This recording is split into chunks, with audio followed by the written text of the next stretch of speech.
Hello friends, Stacy Anfinson here with your market update. Today we're going to take a look at TMLS activity for the entire year 2022. Got a lot to go over, so we'll be a little bit over our 5-minute time, so hang with me.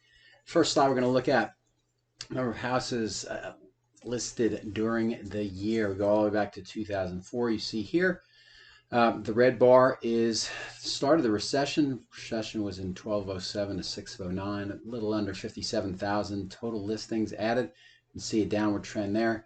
But starting in 2012 all the way up to 2021, we were really adding listings on a consistent basis each year. Bad news, 2022, we had fewer listings added than in 2021. The good news, though, is that the 2022 total number is in line with the 13-year average, so we'll take that as a good sign.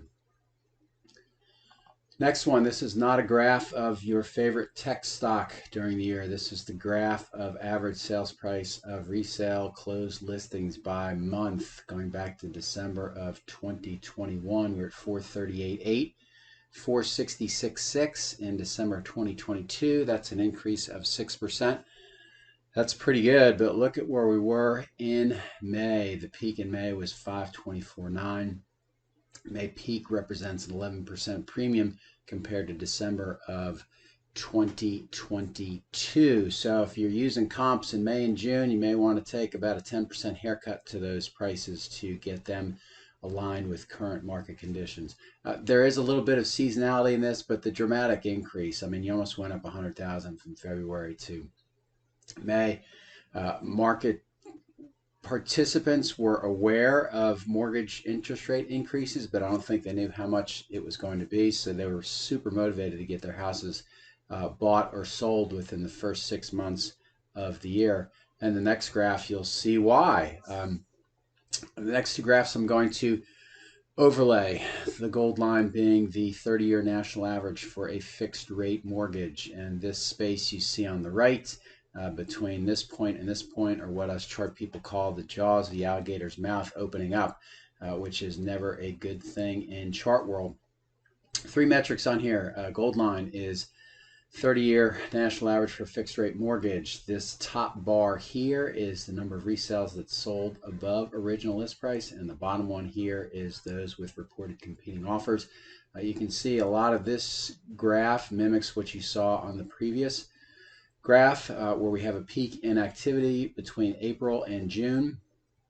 Pretty significant, though, even though interest rates kind of went sideways and down a little bit between June and August. Look at what happened in between August and October, and this had a big adverse influence on both of these metrics. As you can see, they decreased sharply down to December. So that, to me, is a direct correlation between rising mortgage interest rates and its adverse influence on certain metrics within the resale market. Similar shape to this graph. This is monthly closed listings. You can see the alligator's mouth not as wide open as it was on the last slide, and there is seasonality to this.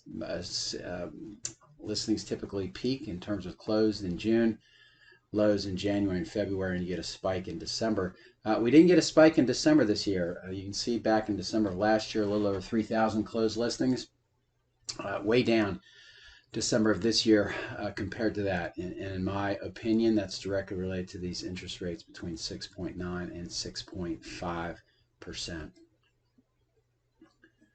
Talk about percentage change in annual sales price compared to the prior year. And one of the good things about this is those of you that got in the business, say, in the last 5 or 6 years, probably didn't think that house prices went down.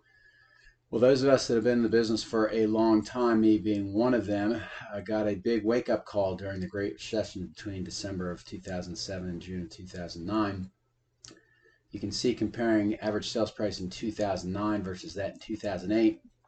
Went down 15%. It was the first time in my career and many of our careers where that happened. That was specifically due to the financial shenanigans that were going on prior to that.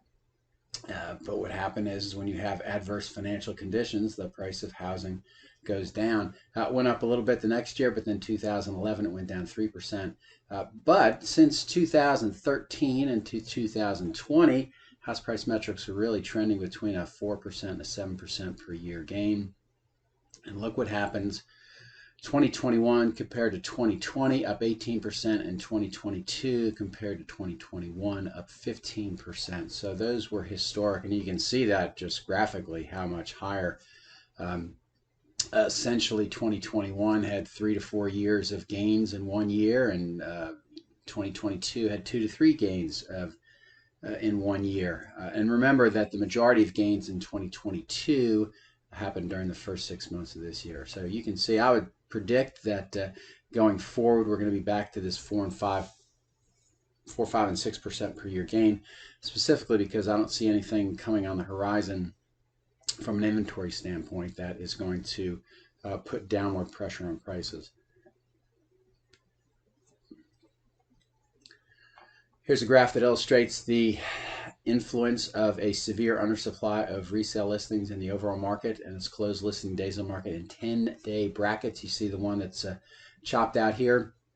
30% of closed listings, 37% of closed listings during the year had a days on market between 0 and 10 days, 18% between 10 and 20, and 11 between 20 and 30. So significantly more than half of the closed resale listings during the year had a days on market under 30 days. Just once again, another great illustration of what happens when you have an imbalance between supply and demand. All right, what are we going to look for in 2023? We're going to check out inventory. What's it going to do? Is it going to be higher or lower?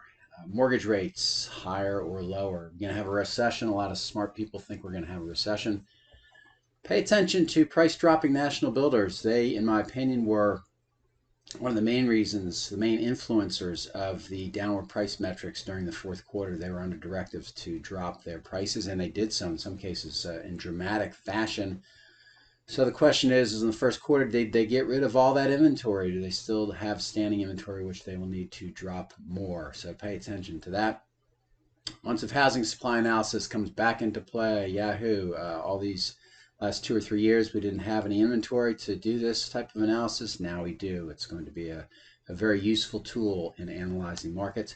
And remember that all submarkets are not the same. A lot of what you are going to read and hear, especially in the next coming weeks, wrap-ups for 2022 are going to be national in scope. They're going to be statewide in scope. They're going to be in a bigger area. So just remember that all of our submarkets are not the same, and it is imperative upon you to analyze the market conditions within either the submarket that you are selling or buying in.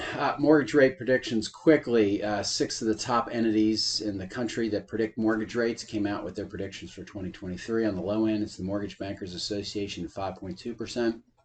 Realtor.com at 7.4%. My interpretation of this is that the economists at Realtor.com do not think inflation is going to get under control, and that's why they're going to the high rate, and yet the mortgage bankers feel that it is. So somewhere within this range, I think we're going to have to come to the realization that the market's going to operate. So those of you that are thinking that all of a sudden mortgage rates are going to go down to 4 or 5 or below 5%, I would not be betting on that.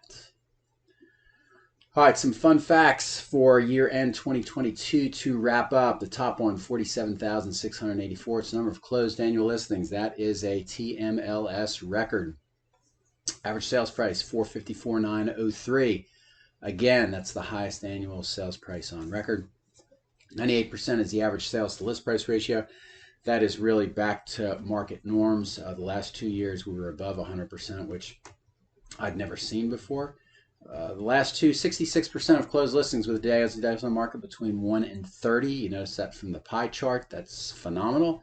And then the last one, 16 is the average DOM. That is the second lowest on record, only defeated by what happened in 2021. That's all I've got for now. I hope you had a great 2022. Chaotic year in terms of house prices going up and going down.